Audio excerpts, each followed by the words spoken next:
നീ എന്തിനാണ് കരയുന്നത്? നമ്മുടെ ബാല അവൾക്ക് ആക്സിഡന്റ് ഉണ്ടായിരുന്നു. എന്താ ഇന്ന് കുഞ്ഞൂസിന് ആക്സിഡന്റ് പറ്റിയോ? അമ്മ എത്രയും പെട്ടെന്ന് ഹോസ്പിറ്റലിലെത്താൻ പറഞ്ഞു കേട്ടാ. അത് കേട്ടതും വിശ്വ കാറി കയറി. എന്നിട്ട് ബാക്കിയുള്ളവരും കാറി കയറി അവർ ഹോസ്പിറ്റലിലെത്തി.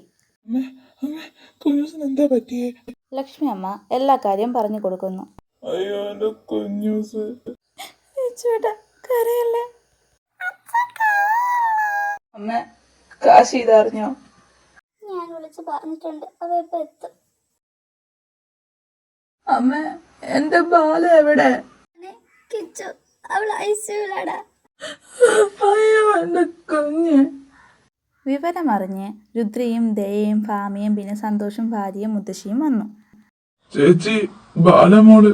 എന്തിനാ എല്ലാരും കൂടെ വന്നത്? എന്റെ പെങ്ങള് ചത്തോ ജീവനോടെ ഉണ്ടോന്ന് അറിയാനോ?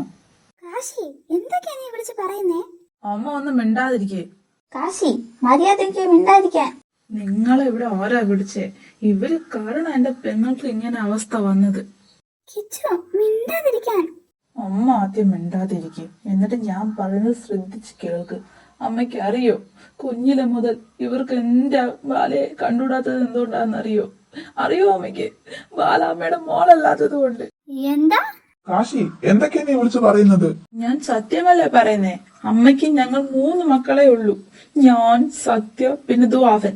ഇത് എങ്ങനെയാണ് ഞാൻ അറിഞ്ഞതെന്നായിരിക്കും നിങ്ങൾ ചിന്തിക്കുന്നത്. ഈ നിൽക്കുന്ന ഭാവാന്റിയും സന്തോഷ് മാമനും കൂടി സംസാരിക്കുന്നത് ഞാൻ കേട്ടു. നീ എന്ത് കേട്ടെന്നാ? ബാല ലക്ഷ്മിയുടെ മോഡലെന്ന് ഞാൻ പറഞ്ഞോ? പറഞ്ഞു. അത് മാത്രമല്ല, ബാലയുടെ അമ്മ ഈ ഇടയ്ക്കാണ് മരിച്ചതെന്ന് നിങ്ങൾ പറയുന്നത് ഞാൻ കേട്ടു. ലക്ഷ്മി നിന്റെ മോന് തലയ്ക്ക് സുഖമില്ല. ഇവിടെ കിടന്നുണ്ട് ഇങ്ങനെ കിടന്ന് ബഹളമൊന്നും വെക്കാൻ പാടില്ല. അച്ഛാ അമ്മേ ഈ മുത്തശ്ശി ഇവിടെ വിളിച്ചോണ്ട് പോ. നീ ആരാടി എന്നെ ഇവിടുന്ന് കൊണ്ടുപോകാൻ പറയാൻ? അമ്മേ നടക്ക് വീട്ടിലോട്ട്. ഞാനൊന്നും വരുന്നില്ല. അമ്മേ മര്യാദയ്ക്ക് വീട്ടിലോട്ട് പൊക്കോ. മുത്തശ്ശി അവിടെ നിന്നും പോയി. എല്ലാവരും ദൈവത്തിനോട് പ്രാർത്ഥിക്ക് ബാലയ്ക്ക് ഒന്നും വരരുതെന്ന്.